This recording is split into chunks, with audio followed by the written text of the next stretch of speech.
What's going on YouTube? In this tutorial, I just want to talk a bit about the type function in Microsoft Excel.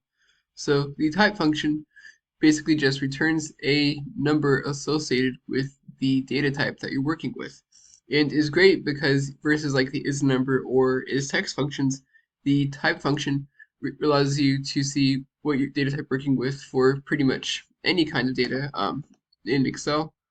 So the type function just has one argument, and that is the data that you're passing into it, and it returns a 1 if it's a number, a 2 if it's a text, a 4 if it's a logical value, a 16 if it's an array value, a 64 for arrays, and less commonly 128 for a compound data type.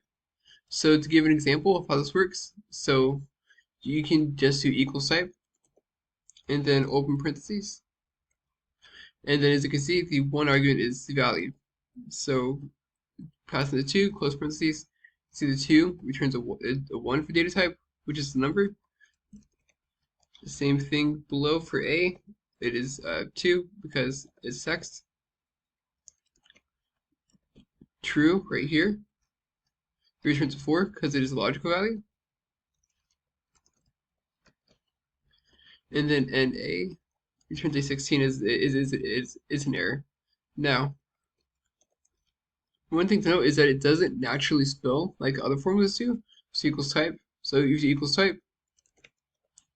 And then let's see passing both the 1 and the 2.